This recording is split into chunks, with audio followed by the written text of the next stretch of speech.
Bonsoir à tous et à toutes et bienvenue dans cette nouvelle rencontre d'Endroit où aller. Nous sommes désolés pour le retard, nous avons eu un petit problème technique. Alors ce soir, nous sommes ravis et je suis particulièrement ravie d'accueillir Laure de Rivière. Bonsoir Laure. Bonsoir Nathalie, bonsoir Frédéric. Alors je vous reçois pour cet incroyable premier roman qui s'appelle La Belle Famille, qui est paru la semaine dernière, donc le 4 mai aux éditions Flammarion. Avant qu'on rentre dans le vif du sujet, je vais rappeler à nos amis participants qui peuvent vous poser des questions par l'intermédiaire de l'onglet Discuter ou directement en commentaire si vous passez sur Facebook. Alors voilà, je le montre, je le remontre parce que je ne savais pas du tout ce que j'allais lire, ce que j'allais découvrir, je n'avais rien lu. Et je vais quand même, avant qu'on commence, vous faire cet exercice de résumer en 1 minute cet incroyable roman, si vous voulez bien. Vaste sujet parce que c'est une succession de péripéties. L'histoire commence avec une jeune fille de à peine 20 ans, absolument superbe, sublime, très autonome dans sa vie parce qu'elle a été affranchie par ses parents à 16 ans et qui, pour payer ses études et financer sa vie, fait des petits boulots.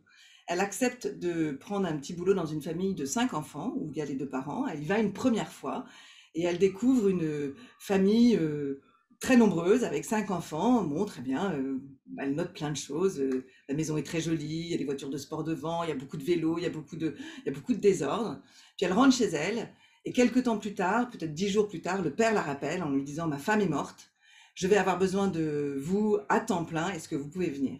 Et de ce jour, cette jeune femme d'à peine 20 ans va mettre le pied dans une famille qu'elle va aimer, euh, qu'elle va apprendre à aimer, qu'elle va découvrir, mais dans laquelle elle va sombrer. Elle va tomber amoureuse de cet homme-là, tomber amoureuse de ses enfants qui sont fracassés, orphelins, désespérés du départ de leur mère. Et au fur et à mesure de la relation qui va se construire avec ses enfants et avec cet homme, on va rentrer dans une espèce d'histoire d'emprise morale, sociale, religieuse, amoureuse. Et Manon va nous emmener dans un espèce de vertige, euh, vertige familial, je dirais. Vertige, c'est le bon mot parce qu'il est assez vertigineux ce premier roman. C'est un roman choral. Alors, si j'ai bien compté, il y a 14 ou 15 personnages quand même. On les entend pas tous parce que, bon, quasiment tous quand même. Hein, donc, la construction est quand même terrible. Vous commencez par une exergue, je vais la lire hein, parce elle donne le ton. Ça ne dévoilera rien hein, parce qu'on va essayer de ne pas trop dévoiler. C'est une phrase de Victor Hugo. La femme a une puissance singulière qui se compose de la réalité de la force et de l'apparence de la faiblesse. Donc le ton est donné. Mais surtout, ce qui, moi, m'a cueilli, je vais vous le montrer très rapidement, c'est le premier chapitre. Ce premier chapitre, il fait 5 lignes. Voilà. Ça, on lit ça. Et là, on n'a plus envie de lâcher ces 400 pages. Comment êtes-vous rentré, parce que vous êtes journaliste, vous n'êtes pas là, c'est votre premier roman. Là, on peut dire que vous êtes devenu auteur, hein, moi je peux le dire. Comment on bascule, parce que c'est un roman, mais c'est à partir d'une histoire vraie. Comment cette histoire est venue à vous et comment vous, la journaliste, avez-vous eu envie de basculer justement pour écrire ce roman? J'ai rencontré le personnage principal de l'histoire quand elle avait à peine 20 ans, donc au moment où ça faisait peut-être un an qu'elle avait commencé à travailler dans cette famille avec les 5 enfants. Et je n'avais absolument aucune idée à l'époque qu'elle allait devenir quelques années plus tard ce personnage de roman, mais aucune idée. J'ai été très touchée par sa beauté solaire, par sa gentillesse, par sa bonté, et bon. Et puis on s'est apprécié, mais on avait gardé des liens assez distendus.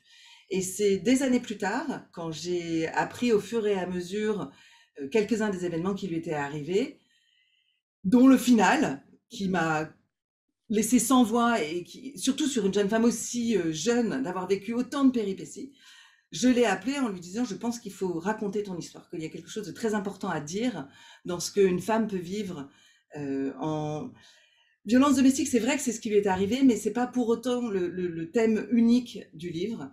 Non. Parce qu'il y avait, ce qui m'avait fasciné, c'est que cette jeune femme cumulait à elle seule tous les ingrédients d'une histoire incroyable. Alors moi j'habite aux États-Unis parce que j'ai suivi mon mari et ma famille pour aller là-bas, donc c'est très hollywoodien, etc. Donc, et en fait cette Manon cumule à elle seule tous les ingrédients absolument improbable d'un grand film, C'est vrai. un grand thriller. Elle est à la fois victime, héroïne, mère.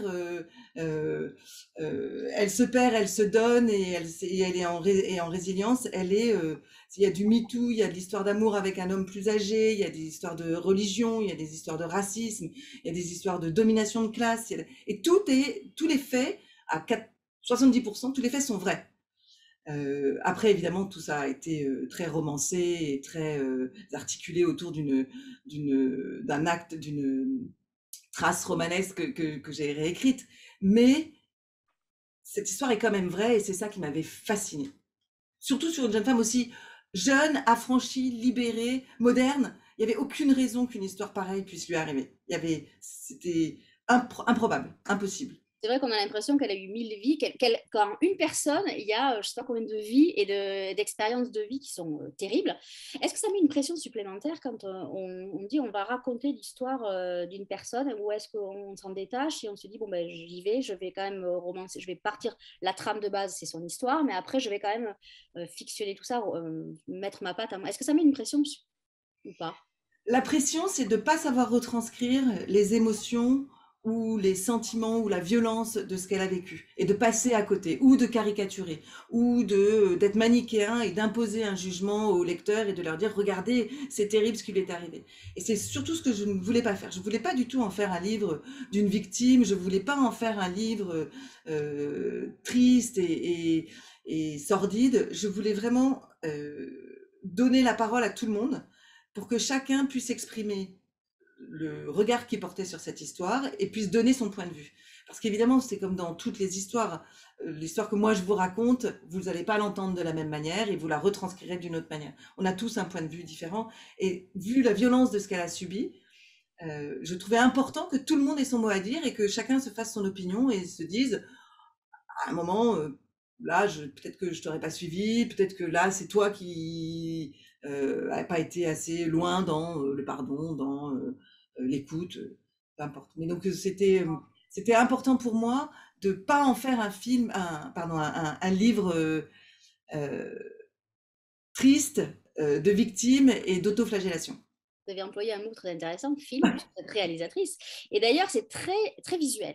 Alors, vous l'avez dit, ça parle d'emprise, de domination, que ce soit sociale, amoureuse ou religieuse. Ça, c'est très important. Moi, c'est ce que je vous ai dit tout à l'heure, il y a deux oxymores qui me sont venus tout de suite. C'était sombrement lumineux, parce qu'il n'y a pas que du sombre dans cette Non, histoire, pas du tout. et douce violence, parce que cette violence, elle est presque sourde, elle est terrible. Donc le roman s'ouvre Manon à 20 ans, on est en 2013, et après on revient au chapitre 2, on revient en arrière et ça commence en 2002 et on a l'évolution. Donc Manon, justement, va faire un babysitting.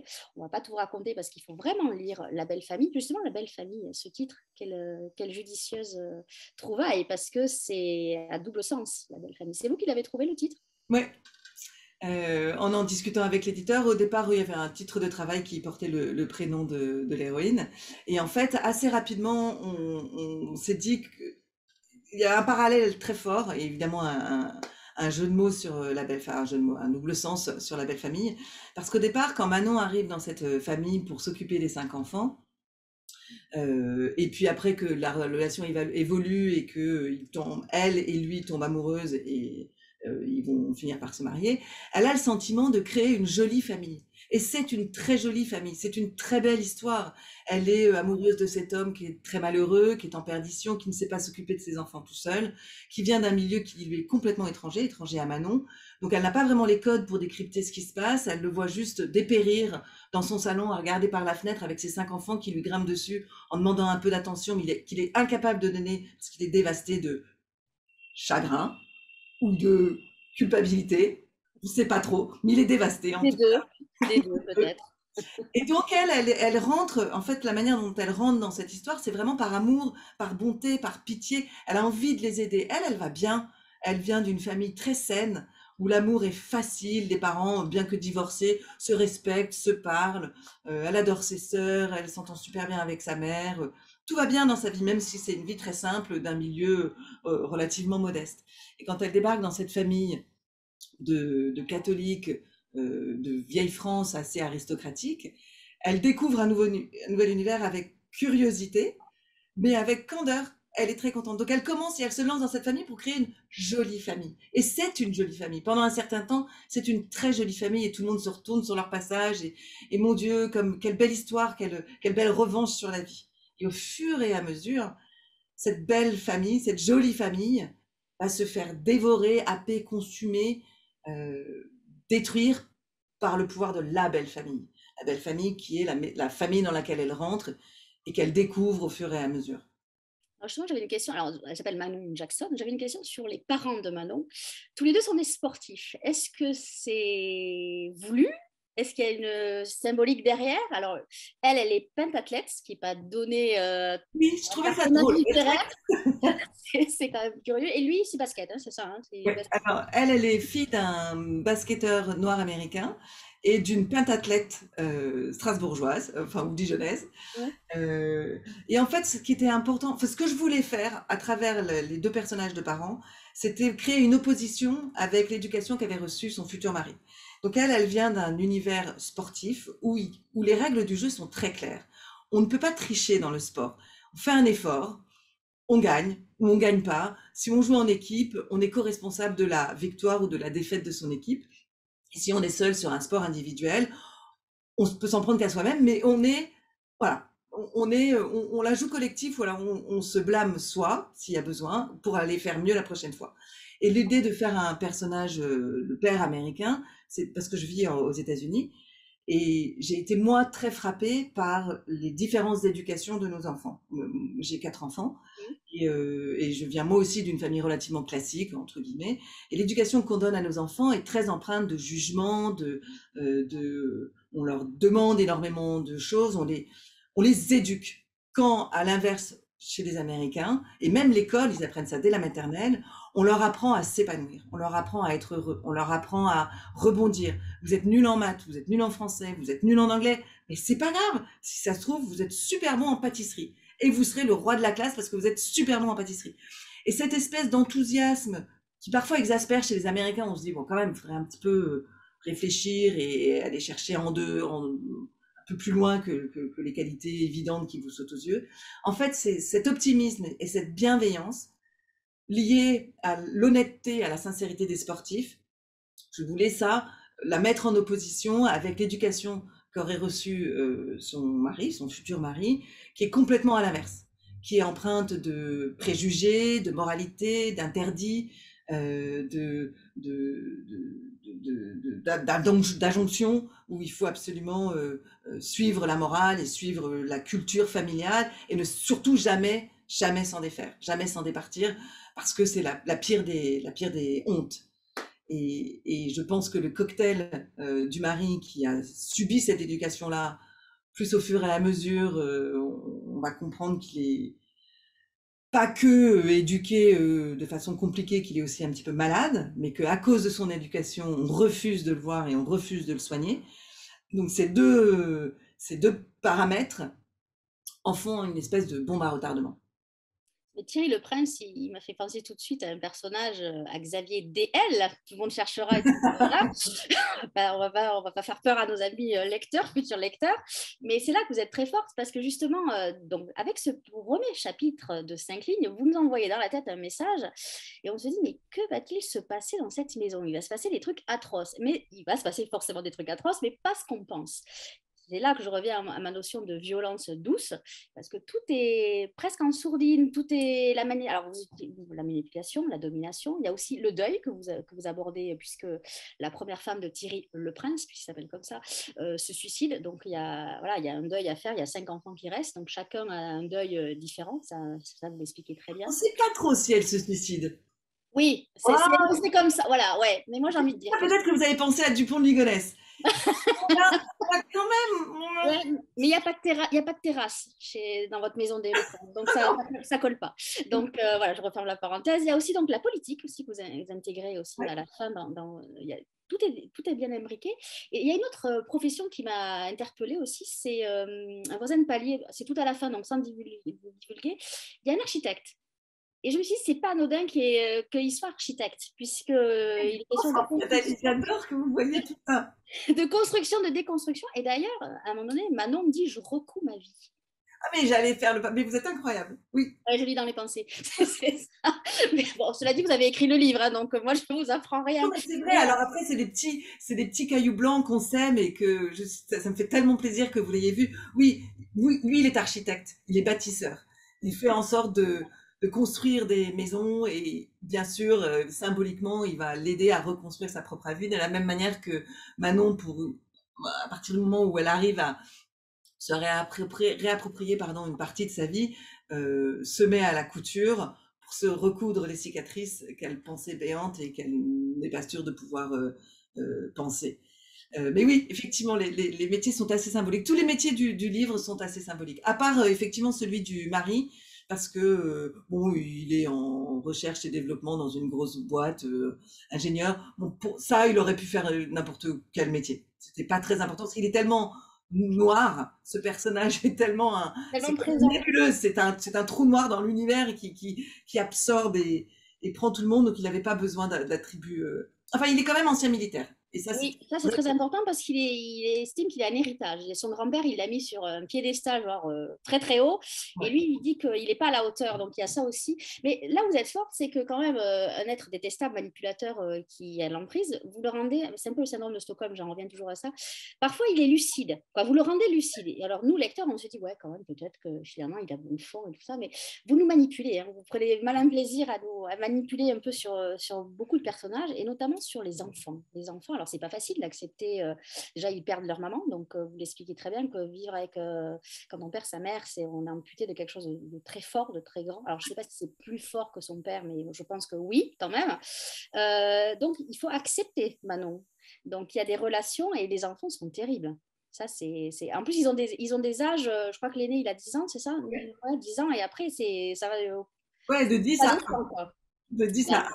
Il y a un bébé, donc ça c'est compliqué. Et tout ça, les relations aussi avec les autres. Et il y a Manon qui, je crois que c'est ça, je l'ai noté ça, ce qui dit, page 35, on a une famille point, avec parfois des éléments nouveaux. Cette Manon, finalement, elle a 20 ans quand elle arrive, mais elle a une maturité incroyable et elle a une philosophie. Je crois que c'est sa sœur qui dit que quand elle est avec sa sœur, on a l'impression d'avoir un manuel de philosophie. Je sais pas, c'est mieux tourné que ce que je dis là, mais et c'est vrai qu'elle a quand même une force intérieure parce qu'elle en avale des trucs. Hein. On ne vous raconte pas tout, mais il va se passer des choses. C'est quand même une belle leçon de vie, non, quand même. Oui, et puis j'en reviens à la citation de Victor Hugo que vous avez gentiment lue au début, parce que en fait, c'est exactement ça, Manon. Et c'est d'ailleurs très souvent ça, je trouve, chez les femmes. On a une apparence, souvent, pas toutes, bien évidemment, je ne veux pas faire une généralité, mais de douceur, qui cache un monument de force et de courage derrière. Et en fait, ce personnage de Manon, qui frôle parfois l'exaspération. On se dit, enfin, c'est impossible. N'importe qui d'autre de vraisemblable, aurait réalisé, serait parti, aurait abandonné, ne se serait pas fourvoyé jusqu'à si loin et en se faisant si mal. Et en fait, cette Manon qui est toute douce, toute gentille, qui a 20 ans, oui, c'est une enfant, c'est complètement une enfant. Pourtant, elle a quand même vécu avant. Elle a été affranchie par ses parents. C'est quelque chose de très rare d'être affranchie par ses parents. Ça suppose une grosse autonomie intellectuelle et un gros caractère. Mais elle est juste tranquille dans sa vie. Elle fait les choses en confiance. Et c'est la raison pour laquelle elle ne peut pas croire ce qui lui arrive. Et au fur et à mesure, elle est tellement attachée aux enfants que va prendre l'amour qu'elle a pour ses enfants va prendre le pas sur tout ce que elle va finalement ressentir. Et c'est là où on en arrive à la manipulation. Vous disiez que je manipule, c'est vrai, parce que je vous emmène dans le même chemin sinueux elle va emprunter, mais c'est parce que lui manipule et que lui a une conscience assez aiguë de sa manipulation et de son besoin de manipuler. Il a besoin pour exister de détruire. C'est un relief, c'est comme il marche dessus pour être sûr qu'il tient debout. Et cette manipulation sourde, permanente au quotidien, quand elle s'habille joliment, elle se fait traiter d'allumeuse, quand elle s'habille mal, elle se fait traiter de souillon, quand elle fait à manger, elle se fait traiter de gourmande qui claque tout le fric de la famille. Donc ça n'est jamais bien. Et cette espèce de rotation infernale, de machine à laver dans laquelle elle est, parce qu'elle n'est jamais à sa place, fait qu'arrive un moment où elle se ferme, elle se barricade en se disant je ne vais jamais m'en sortir, mais pour les enfants, elle va tenir. Donc sous cette apparente fragilité de Manon, euh, en fait, est pour moi le cœur même de la force des femmes, cette abnégation totale, cette capacité à dire je me sacrifie, ou non, j'y vais. Non, non, j'y vais. C'est une décision libre et cohérente. Et certes, elle ne répond pas aux critères modernes du féminisme. Elle a arrêté ses études pour rentrer dans une famille, pour se marier. Donc, elle est aux antipodes d'un féminisme tel qu'on l'envisage de façon plus classique. Et pour autant, pour moi, c'est un personnage éminemment féministe. Parce qu'elle va jusqu'au bout de ses convictions, comme le sportif, qui va jusqu'au bout de son entraînement, jusqu'au bout de sa compétition, qui n'abandonne pas et qui, à la fin, reconnaît ses torts, mais a été jusqu'au bout. Et alors, est-ce qu'elle ira jusqu'au bout ou pas? Dans quelle mesure elle pourra y aller? Dans quelles circonstances? Bon, on verra. Mais c'est pour moi l'exaspération qu'on a tous à un moment ou à un autre en lisant ce qui lui arrive, devant son inaction, est en fait pour moi un énorme signe de force. Ce qu'elle est bien aussi, c'est que c'est l'héroïne de votre roman, mais vous la bousculez. Vous osez la secouer. Comme nous, on a envie de la claquer. Il y a des moments où on a envie de la secouer en disant, mais ma pauvre fille, là, il faut que tu... Bon, nous, c'est normal, on est lecteurs. On ne peut pas avoir. Mais déjà, dans sa première relation, on a l'impression qu'elle répète un schéma. Avant de rentrer dans cette famille des Le Prince, elle a été affranchie par ses parents. Et elle est avec un garçon. C'est Jérémy, hein, c'est ça son nom? Oui. Jérémy. Mais lui, il fait rien. En fait, déjà, elle avait pris la vie en main. C'est elle qui menait tout. Donc, on a l'impression qu'elle continue ça, qu'elle répète un schéma qu'elle a toujours eu. Est-ce que c'est pas ça aussi sa force, déjà l'affranchissement à 16 ans, que finalement elle veut aller jusqu'au bout? Oui, je pense que c'est exactement ça. Elle a en elle quelque chose de solide. Elle a une certitude qu'elle peut y arriver, mais sans que ce soit une flagornerie, sans que ce soit une, une façon ils disent en anglais, pardon, ça me vient en anglais, mais de show off, de crâner. Non, elle est juste naturellement à l'aise dans sa vie et elle assume toutes les décisions qu'elle fait, complètement. Ah, ça complètement, oui, c'est sûr. Voilà. Et c'est cette force de caractère. Et pourtant, je pense que quand on lit le livre, on se dit, mais on se dit le contraire. On se dit, elle manque de caractère. Si elle avait du caractère, elle partirait. Je suis pas sûre qu'on pense qu'elle manque finalement, parfois on se dit, mais qui manipule qui? Et subit-elle vraiment? Est-ce que finalement, en ne faisant pas le dos rond, parce qu'à un moment donné, elle prend des décisions, elle va jusqu'au bout, elle s'y tient. Donc finalement, moi je suis pas d'accord avec ça. On n'a pas tellement. Moi je pense qu'elle a un fort caractère, on le sent, mais elle arrive, elle aussi, à cerner Thierry le Prince. Et du coup, quand on cerne bien son. Oui, mais en même temps, elle est empreinte d'un espoir perpétuel. C'est-à-dire que il y a quand même beaucoup de rebondissements dans leur histoire. À chaque fois, il lui montre sa face la plus noire. Bon, elle se dit, bon, presque de façon un peu fataliste, elle se dit, bon, d'accord, c'est fini, je comprends, je suis pas assez bien pour lui, je corresponds pas du tout aux critères sociaux, et puis je comprends pas très bien sa religion, puis certainement je dis pas assez bien les prières, et puis je dois pas être assez bonne cuisinière, donc elle se remet en question, elle se dit, bon, très bien, c'est normal, je dois pas être assez bien pour lui, et elle s'en va. Mais lui ne supporte pas, parce que du coup, s'il n'a plus personne à vaincre, lui n'existe plus, donc il la récupère, il la fait revenir. Donc elle revient en se disant, oh bah, s'il me demande de revenir, c'est qu'il est convaincu que ça va repartir. Et à nouveau, elle refait confiance. Donc c'est une espèce de boucle incessante. Et c'est là où sa candeur mêlée à sa force de caractère, enfin une espèce d'héroïne assez différente des autres, je trouve. Elle est à la fois ultra contemporaine, ultra moderne. C'est quand même une jeune femme complètement de sa génération, ultra moderne, et en même temps qui rentre dans un schéma beaucoup plus classique de vie. Oui, c'est ça. Et elle a ces deux, elle est constamment en train de jongler entre ces deux paradoxes. Après, elle a aussi, pour revenir au thème même de la belle famille, quand même énormément à prouver. Elle est quand même pas tout à fait bien acceptée. Non, alors la belle-mère, c'est un petit problème. La belle-mère, vous avez fait un portrait de belle-mère qui est extra. Je pense qu'il y en a beaucoup qui vont reconnaître, qui vont se dire, ah tiens, ça j'ai déjà vécu. Hein. Là. Mais moi j'ai une question un peu technique. Technique, non. Comment on peut se mettre dans la tête de Thierry le Prince? Est-ce que ça a été compliqué pour vous? Est-ce qu'il vous a posé des problèmes? Est-ce qu'il vous a amené là où vous ne vouliez pas aller justement? C'est facile?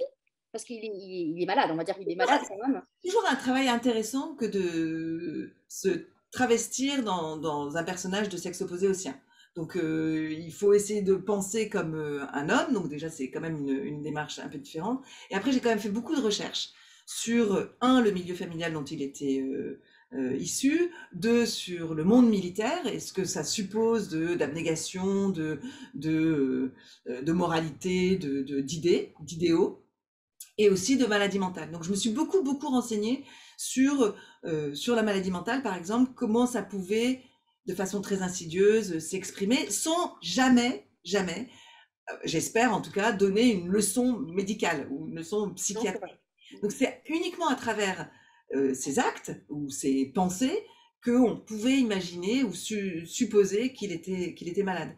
Mais jamais on arrive vraiment à mettre un mot sur ce dont il souffre. Et c'est bien le problème d'ailleurs. Parce que en plus lui, venant du milieu dont il est issu, où on est très très sûr de soi et très très sûr de sa domination sur le reste des classes sociales, on est quand même là. On réfléchit le monde par supériorité, par classe sociale, aussi absurde que ça puisse paraître. Et lui est très très sûr de sa supériorité naturelle, sociale. Et donc quand il y a cet épisode où il se promène en famille dans la ville et il se rend compte que peut-être sa femme serait issue de la traite des Noirs dont sa famille aurait bénéficié, il part d'un éclat de rire tonitruant qui est glaçant, qui est insupportable et qui juste comme ça, voilà, donne la perspective, la noirceur du personnage. Il est particulièrement réussi. Ils sont tous réussis. Et il y a un personnage secondaire, moi, qui a attiré beaucoup mon attention, c'est non, c'est Thaddée Ouais. Duplessis. Donc lui, c'est l'oncle donc de Thierry le Prince, qui est un prêtre. Et contrairement à ce qu'on pourrait penser, on se dit bon ben lui, forcément, vu que la famille est très catholique, pratiquante fort fort hein, quand même, Ah ouais. c'est lui qui va prendre la décision, parce que personne ne veut le faire, de faire interner son neveu. Il a un rôle quand même dont on n'attend pas. On l'attend pas là. Ouais, alors en plus, je fais un portrait assez sévère Oui, du milieu oui, catholique intégriste. Alors je précise bien qu'on est dans ouais. l'extrémisme du catholicisme. On est vraiment, ça aurait pu être n'importe quelle religion. Il se trouve que moi, c'est une religion que je connais, donc c'était plus facile pour moi d'en parler. Mais tous les extrémismes religieux arrivent à ces mêmes dérives.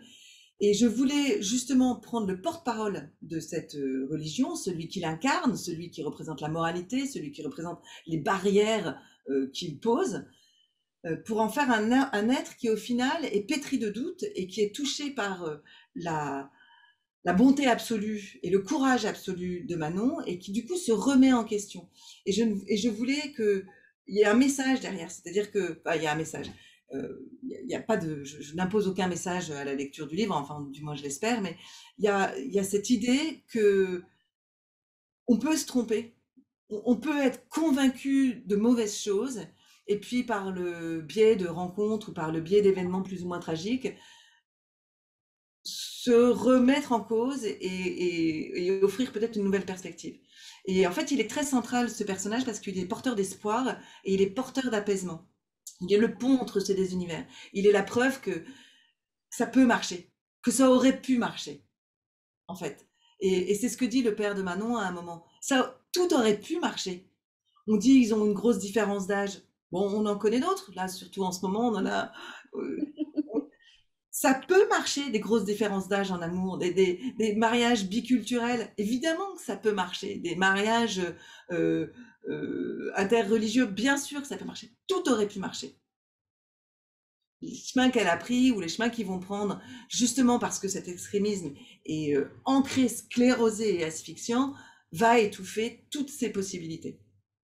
Il y a des phrases hyper importantes. Il y en a une aussi où c'est Manon qui explique que, en fait, ils sont une grande famille, mais ils sont les uns avec les autres. Ils n'ont rien à voir les uns avec les autres, mais ils sont tout simplement heureux d'être ensemble. Ça, Ouais. c'est fort aussi. Il y a des messages très forts que vous faites passer.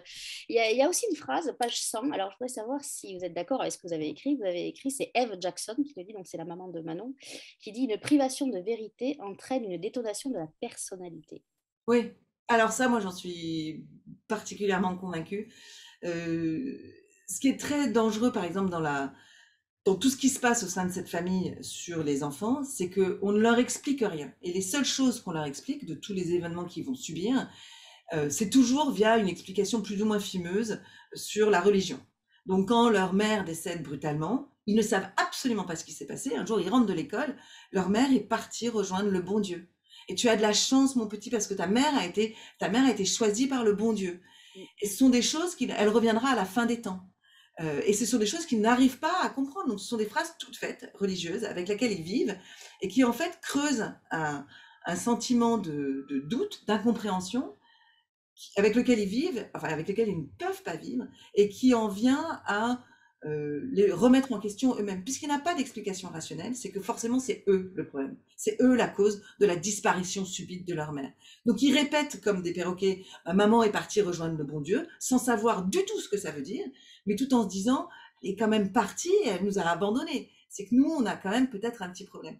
Et c'est là où je pense, et je pense que tous les psys seraient d'accord, n'importe quelle vérité est bonne à dire. Il suffit juste de la dire simplement et avec les mots qu'un enfant peut comprendre et qu'un enfant peut entendre, quel que soit le stade de son développement. Mais sans ces mots qui expliquent et qui guérissent, je pense qu'il n'y a pas de guérison possible, pas de guérison possible. Après, donc Manon et Thierry ont 2 enfants quand même ensemble. Ouais. Alma et Joseph, on en parle de ces prénoms ou pas? Mais vous voyez tout, c'est dingue! Je sais lire, tout simplement. Donc, moi, je sais pas. Ah ouais, c'est dingue. Oui, alors effectivement, Alma c'est l'âme et Joseph c'est quand même le père, le père de, le père de Jésus. Oui. Donc bien sûr, tout ça est une histoire de rédemption, tout ça est une histoire de renaissance, tout ça est une histoire de pardon, tout ça est une histoire parce que dans la religion, ce qui est merveilleux, quelle que soit la religion, c'est aimez-vous les uns les autres, quelle que soit la religion, aimons-nous les uns les autres, pardonnons-nous, allons au-delà de ça. Donc il y a effectivement un message complètement subliminal, mais pas visiblement pas tant que ça, sur la naissance de ces 2 enfants, il y a la possibilité d'un pardon, il y a la possibilité d'une renaissance, il y a la possibilité d'une nouvelle maternité, d'une nouvelle paternité, ou pas. Et comment on sort de l'écriture de ce roman? On doit être vidé là, parce qu'avec tous ces personnages qui sont plus ou moins forts en caractère, qui est complètement malade, manipulateur, c'est compliqué, non? Vous avez besoin de repos ou... C'est assez jubilatoire en fait. Ouais. À écrire, c'est vrai que ça a été très très dense. En plus, je l'ai écrit comme pendant le confinement, donc il y avait une espèce de, on était tous à la maison, chacun dans un espace un peu séparé pour pouvoir suivre les cours, pour pouvoir travailler. Et il y avait, et j'étais moi-même enfermée en fait avec C'est ce que je vous ai dit, ça se sent dans certains chapitres où vous êtes beaucoup plus resserré, on sent que vous avez une tension particulière et je pense que ça vient de là. On en a parlé ce matin, mais c'est vrai que votre écriture et cette construction de dingo, alors en plus vous avez tout compris, vous avez pris les codes du polar, du thriller. Alors, moi je dirais que c'est un roman psychologique, c'est pas... Bon, après c'est dans la blanche complètement, mais vous avez tout compris. C'est-à-dire que, mais moi, j'ai envie de dire, pour un premier roman, on n'a pas l'impression que c'est un premier roman. Il y a une maîtrise quand même dans la construction, il n'y a jamais de faille. Parce que, alors, en plus, Laure s'est infligé des difficultés maximales pour des lecteurs comme moi, j'étais aux aguets. Elle nous a mis des titres, des en-têtes de chapitres avec des dates. Donc on s'est dit, est-ce qu'il n'y aurait pas une incohérence dans la... Mais non, tout ça est tout cohérent jusqu'à la fin. Donc là, bravo, parce que quand même 53 chapitres avec des dates, ça revient en arrière, en avant, on avance. Chapeau quand même. Oui, alors là, c'est vrai que j'avais l'impression, vous qui êtes criminologue, peut-être que vous avez vécu ça. J'avais des espèces de panneaux en face de moi, en face de l'ordinateur, avec des dates ultra précises. Et si jamais, au cours de l'écriture, je modifiais un événement, mais ne serait-ce que d'une semaine, il fallait que je reparte en arrière, que je vois qui avait parlé, à quel moment, est-ce que ça changeait ma chronologie. Donc effectivement, j'avais une construction chronologique et donc une construction des chapitres très précise. Et à l'intérieur de chaque chapitre, puisque ça alterne, chaque chapitre donne la voix à un nouveau personnage ou à un personnage qu'on a déjà vu, mais qui fait ou avancer l'histoire d'un bond, ou est collé à ce que vient de dire le personnage d'avant, mais à une vision drastiquement différente. Donc effectivement, ces histoires de dates, c'était pour moi une espèce de colonne vertébrale, mais diablement compliqué à maîtriser, parce que si jamais je bougeais un petit peu trop une virgule, c'était l'ensemble de la structure qu'il fallait rebouger. Mais c'était jubilatoire à écrire parce que je suis journaliste à la base, et puis ensuite scénariste, et il y a une fascination et un bonheur à rentrer dans la peau des différents personnages, à se muer, prendre leur voix, leur mimique, leurs attitudes, leur démarche, habiter là où ils habitent. Un moment où je sais pas, pourtant Thierry qui devient complètement fou, à un moment il fait une sortie avec, il va faire une sortie shopping parce que c'est comme ça qu'il exprime sa séduction et qu'il la mesure sur les autres. Bon, moi c'est quelque chose à laquelle je suis très étrangère, donc c'est génial. En tout cas pour moi ça a été génial de faire ça. C'était très amusant, très nouveau, très étonnant. C'est des chaussures, non, qu'il achète, non? C'est ça, Oui, hein? des chaussures et une veste de chasse. C'est symbolique, ça aussi. La chasse, Ouais. les chaussures, c'est... Non, mais on va pouvoir faire une analyse psychologique de Laure de Rivière bientôt. C'est plutôt, c'est plutôt bien, j'ai envie de dire. Non, non, moi, j'étais agréablement surprise parce que vraiment, je ne savais pas ce que j'allais lire. Et vraiment, j'ai lu d'une traite. Les 400 pages, je les ai pas... Il y en aurait eu plus, ça ne m'aurait pas gêné. Mais bon, je pense que non, mais c'était parfaitement dosé. Ah, bah alors vous allez passer aux questions de nos amis spectateurs, parce que je vois que Frédéric est de retour, donc je le remonte quand même. Voilà, n'oubliez pas, parce que même Ouais. la couverture est En tout sublime. cas, bravo hein, Nathalie, parce que même je pense que vous avez vu plus de choses que moi. Mais non, Je vois bien votre esprit d'enquêtrice. C'est tout à fait normal. Hubert Lyssen disait toujours, j'écris pour savoir ce que je ne savais pas que j'allais écrire. Donc, Exactement. il est normal que les lecteurs voient des choses que nous avons écrites, mais bon. Alors Nathalie, évidemment, comme elle a adoré le suspense, eh ben, elle nous a fait un truc épouvantable, hein. Elle nous a dit, je vous montre le premier chapitre, on a vu Kathleen, pouf pouf, et puis il l'a viré. Alors moi, je vais quand même rattraper ça, parce que sinon, Laure va se faire insulter. Chapitre 1, Manon Jackson, été 2013. Quand j'ai répondu à cette petite annonce, et Dieu sait qu'à l'époque, j'aurais pris n'importe quoi, je n'aurais jamais pu imaginer ce qui allait m'arriver. D'ailleurs, personne n'aurait pu s'en douter.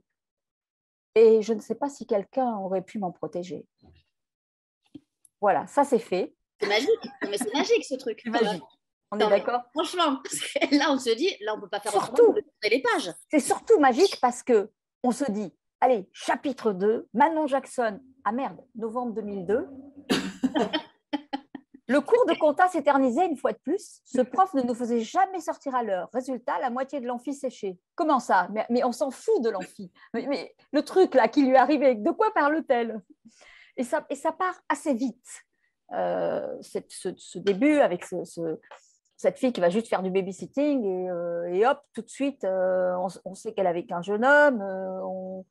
On part tout de suite dans quelque chose où la mère disparaît et paf, elle va devoir garder les enfants. Et ce démarrage augure d'un truc absolument épouvantable, c'est-à-dire que s'il est 8 heures quand vous le commencez, il va être à peu près allez, 4 heures du matin le lendemain, et vous n'êtes pas allé bosser naturellement, hein. Donc, évitez ce bouquin, c'est une horreur. Voilà, alors il y a quand même une question, j'y viens, hein, puisque je suis là pour ça. Avez-vous pensé à l'univers de Chanson douce de Leila Slimani avec ce livre? On pense forcément, dès qu'il y a une espèce de drame familial, je ne sais pas si je pense à, quand même là, c'était Chanson douce, c'était terrifiant. Elle commence aussi très fort, elle commence avec le bébé est mort, si je me souviens bien. J'y ai pas du tout pensé en l'écrivant, pour autant, parce qu'en plus, dans Chanson d'eau, c'était la nounou qui, elle, tuait, alors que là, on est plutôt dans le rôle inverse, où la nounou essaye de sauver ce qu'il en a, ce qu'il y a encore à sauver. Mais on est quand même dans vous parliez de Dupont-Ligonnès, et je sais pas si j'ai envie d'y faire tant référence que ça, et pour autant, on est forcé d'y penser parce on rentre à moitié dans une famille qui fonctionne comme une secte, avec une religion tellement poussée à son extrême qu'elle devient complètement incompréhensible et nébuleuse et qu'elle vous absorbe. Donc on est quand même dans un univers oui, très angoissant quand même. Que elle ne maîtrise ne voit absolument pas comme ça. Elle rentre dans une jolie famille. Quelle jolie famille, en plus quelle triste famille qu'elle a besoin d'aider et qu'elle a besoin de sauver. Donc, et c'est au fur et à mesure où toutes les tentacules se mettent en place et le filet commence à se resserrer. Et cette jolie famille, effectivement, après, peut nous amener un peu sur le côté dramatique et angoissant et terriblement noir de Chanson douce. pour autant, est-ce que il y a dans toutes les religions, mais dans la religion catholique particulièrement, il y a cette histoire de culpabilité. Oui.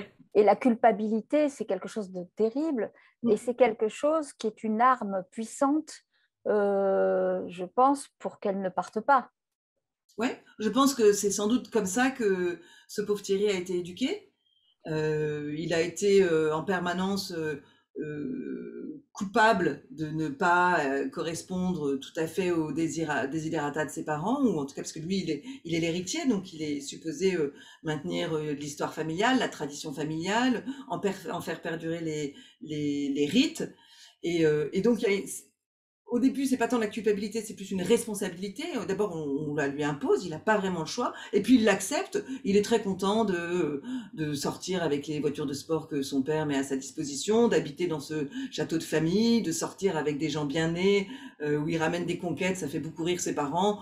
Bon, jusqu'au moment où il ramène quelqu'un qui n'est pas complètement du même milieu social, ça les fait un petit peu moins rire. Et après, il devient coupable quand il est à l'armée et qu'il n'arrive pas à arriver à la cheville de son grand-père et de son père, qui sont eux des héros militaires, d'après ce qu'on comprend. Là, il est coupable. Il est coupable de ne pas maintenir le rang. Voilà. Et cette culpabilité-là, je pense, le ronge et alimente le feu intérieur de sa maladie. Est-ce que la jeune femme qui a servi de modèle à ce livre l'a lu? Bien sûr. Et elle l'a lu et je pense que elle a été très touchée, très bouleversée parce que je pense que elle n'avait pas vraiment conscience au moment où on s'est parlé, où elle m'a raconté son histoire, elle n'avait pas du tout conscience de ce qui lui était arrivé. Et c'est en me la racontant que les mots prenaient une signification et que ce qu'elle avait vécu prenait une réalité. C'est quelque chose dont elle naissait, comme la plupart des victimes de violences domestiques ou de femmes qui sont sous la coupelle d'hommes manipulateurs ou pervers. Elle ne s'en est pas rendue compte, elle était dans un état de survie qui lui prenait toute son énergie, de survie d'elle-même et de sauver ses enfants. Et ça lui a pris toute son énergie, elle était focalisée là-dessus, elle n'a pas eu le temps de penser à elle. Et c'est quand je lui ai dit qu'il y avait une histoire à raconter, et c'est en l'exprimant qu'elle en a pris conscience. Et après, quand elle l'a lu, je pense que là, elle a commencé à pouvoir s'en détacher. Elle s'est dit, ce truc, pardon, alors, elle s'est dit, cette histoire a été écrite, elle est sortie de moi comme un enfant accouché, voilà, maintenant je vais pouvoir m'occuper de toi, ça y est, c'est extérieur à moi, je pense. En tout cas, je crois que ça lui a fait du bien, je crois que ça lui a fait beaucoup de bien. Alors, pour un auteur, c'est une grâce de rencontrer une histoire comme ça, évidemment. Est-ce que ça angoisse pour le prochain roman? Parce que c'est quand même le premier roman qui arrive avec une histoire conséquente. Donc, la barre est haut. Comment fait-on là? Le livre est sorti il y a 2 jours ou 3 jours. Oui, c'est surtout que, en fait, c'est presque même le plaisir que j'ai eu à l'écrire. Cette densité ramassée sur cette période très curieuse, bizarre. Et vous aviez raison, Nathalie, je pense que ça a forcément influé aussi l'écriture. Je ne sais pas si ça me réarrivera un jour, j'espère. On va vous enfermer, vous allez voir, ça va être vite. Ça va très vite revenir. De toute façon, il y a un truc qui est simple. Hein. Ouais. La voix qui vous fait le plus peur et le plus envie, c'est celle qui vous donne le plus de plaisir et le plus d'angoisse, mais c'est la bonne. Faut le flageller. Oui, non, mais c'est sûr que c'est. Est-ce que, au niveau de la structure, je dirais, et d'ailleurs, ça rejoint un peu la question d'Anna, votre esprit scénariste a été abandonné complètement, ou est-ce que ça structure quelque chose, cet accès au scénario? En fait, je pense que j'ai écrit ce livre presque en tant que scénariste. En fait, je l'ai écrit en étant très visuel en esprit. C'est-à-dire que je vivais la scène et je racontais la scène que je vivais. Donc les attitudes, les décors, faisaient partie de quelque chose que je voyais. Donc effectivement, je pense que c'est là où c'est un peu, j'ai une espèce de double ligne qui vient perturber l'écriture pure, où j'ai toujours des images que du coup j'imprime. Comme si j'imprimais un film, en fait, comme si j'écrivais pour autant, c'est assez écrit. Donc, ouais, je pense que l'un s'est nourri de l'autre quand même. À un moment, on a envie de dire Chabrol sort de ce corps. Parce que c'est un peu ça. C'est un peu ça. En fait, c'est un peu ça. Ça monte par palier, par palier. Et moi, elle m'a mis les nerfs. Hein. Laure de Rivière m'a mis les nerfs. Hein. Mais vraiment.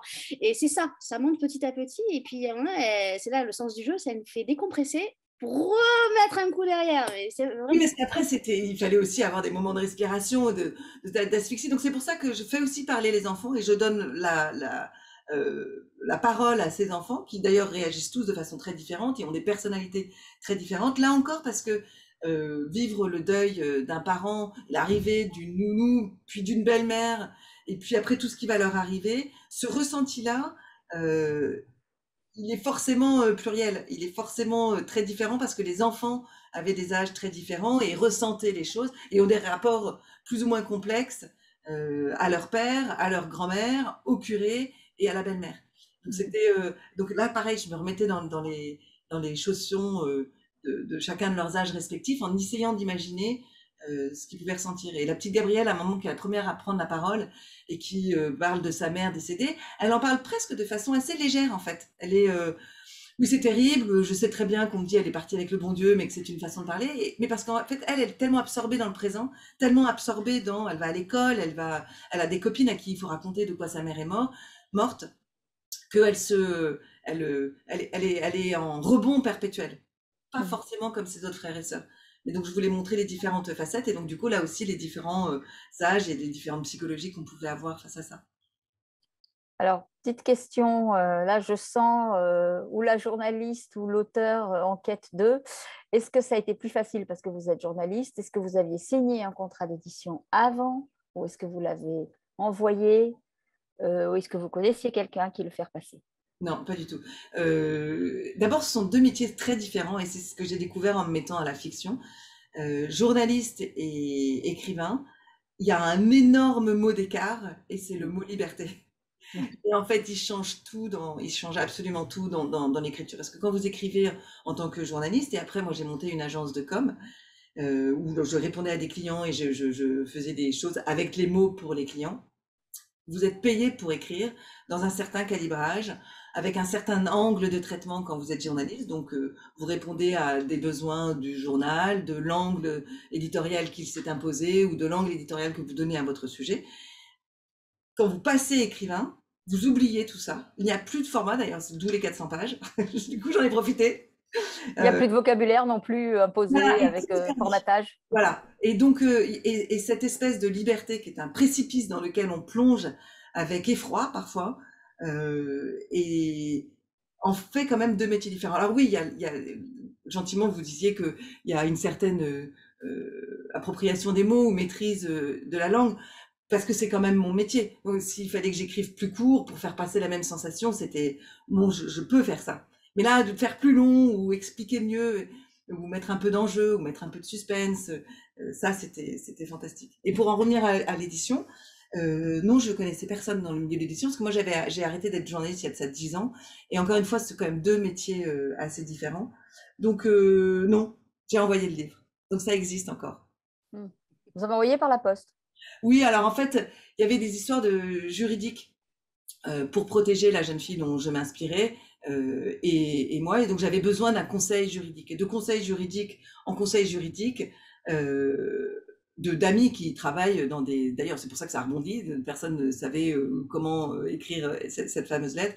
Ça a rebondi jusqu'à quelqu'un qui a dit « Ah, peut-être que tu devrais envoyer par là-bas, etc. » Mais en ne connaissant personne, c'est juste une histoire de rebondissements qui s'enchaînent bien les uns les autres. Et du coup, j'ai eu le nom de Louise Danou et j'ai envoyé à Louise Danou.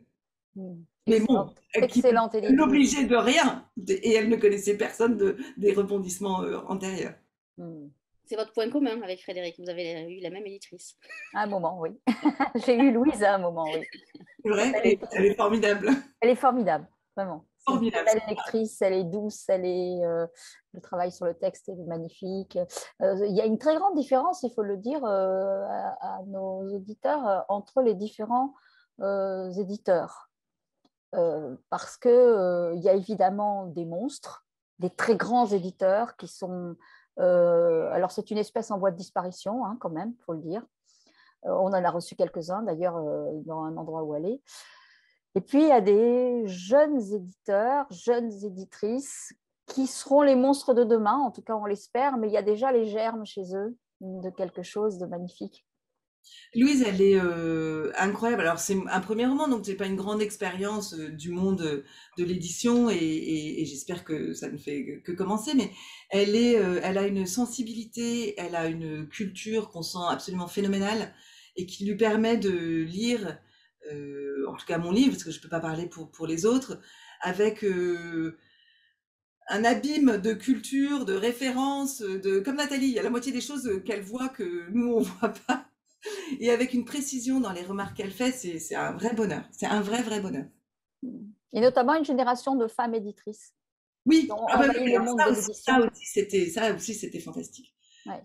Parce que, alors, moi, j'ai aucun problème à travailler avec les hommes et je les adore pour 50% de la population mondiale. Mais c'est vrai que de pouvoir travailler en sororité, c'est quand même merveilleux. Surtout en ce moment, je pense. Je n'ai plus de questions. J'ai quand même une question. Sinon, un conseil, lisez-le. Oui, ça, il faut le lire, hein, je le remonte, le voilà. Hein. Alors, il est un peu épais. Merci beaucoup. Un conseil de lecture, chère Laure? Oui, alors j'y ai pensé. Et c'est un livre que j'ai découvert. Voilà. Bah, merci beaucoup d'avoir pu sortir l'image. Ça s'appelle Les Sentiments du Prince Charles de Liv Strömquist. C'est une BD en noir et blanc qui retrace, et j'ai trouvé que c'était assez à propos. En plus, c'est une BD que j'ai absolument adorée, que j'ai relue, que je relis, je prends en photo les pages de la BD, qui retrace l'histoire de la relation amoureuse et le fait que dans un couple, on est tellement marqué par le patriarcat, encore une fois, loin de moi l'idée de dire que c'est pas bien, hein, mais on est tellement marqué par le patriarcat que nous, les femmes, on se met dans des positions d'accepter des choses complètement aberrantes, complètement inacceptables, ou complètement aux antipodes de ce qu'on est nous vraiment et de ce que les hommes sont vraiment. Et c'est une relecture, c'est une lecture très féministe de la relation amoureuse et conjugale, et j'ai trouvé que c'était très à propos par rapport au thème de la belle famille, qui est quand même assez central, et qui, je pense, donnera beaucoup de clés aux femmes en couple. Mais je pense qu'on peut s'autoriser à dire qu'on est marqué par le patriarcat et que ce n'est pas une bonne chose, car les jeunes hommes le disent. Oui, c'est vrai, tout à fait. Moi qui ai 3 enfants et une fille, oui. C'est vrai que cette génération est ultra consciente qu'il y a des choses à changer et que même eux ne s'épanouissent pas du tout dans une forme de couple qui a pu être nos modèles ou les modèles de nos parents comme avant. Et sans compter que l'injonction de la virilité, elle est quand même assez violente, et surtout dans ces milieux catholiques que vous abordez. Oui, tout à fait. Il sera un homme office, d'ailleurs, à un moment, il lui dit tu vas pas pleurer, tu vas. Bien sûr. Maman est partie, etc. Tu vas pas recommencer avec tes histoires. C'est ça. C'est un peu une suite logique, ce conseil de lecture, parce que Famille le Prince, la mère s'appelle Elisabeth le Prince, oui. Et là, on parle du Prince Charles. Oui, là, quand même, non, mais elle les multiplie, sous couvert de, comme ça. Voilà. Nathalie, je vous prends en séance particulière pour une petite psychothérapie individuelle. Je pense que vous pouvez vous allonger derrière le machin qui est derrière. Alors, on se retrouve derrière. Donc moi, mon conseil lecture, le voilà. Donc La Belle Famille, Laure de Rivière. Donc c'est son premier roman chez Flammarion. Vous pouvez pas le rater parce que la couverture est tellement sublime, on le remarque de loin. Lisez-le parce que vraiment vous allez plonger dans quelque chose où vous n'attendez pas. Ça va vous bousculer, ça va vous mettre les nerfs. Vous allez avoir envie de claquer tout le monde et après de les prendre aussi un peu dans les bras. Donc voilà, c'est ça. Donc un grand merci Laure, un grand merci aux éditions Flammarion, à Victoire et à Louise. Nous on se retrouvera jeudi à 19h avec Lorraine Fouché qui revient pour la 3e fois, je pense. On fera un parcours d'auteur et on évoquera son dernier roman À l'adresse du bonheur qui est sorti aux éditions Héloïse d'Ormesson. Un grand merci Laure. Alors, je ne voudrais pas oublier Laure, ami parisien. Demain, Laure sera au Cahier de Colette. C'est 24 ou 23 rue Rambuteau, je ne sais plus, c'est dans le 4e. Allez acheter son livre, allez lui faire signer. Parce que ça vaut le coup, vous garderez un très bon souvenir. Voilà, donc tout est dit. Merci mille fois, c'était un plaisir de discuter avec vous, avec autant de... Bon, vivement le prochain. Merci infiniment, j'ai beaucoup apprécié, merci. Bonne soirée et bon retour aux États-Unis. Merci, au revoir. Merci.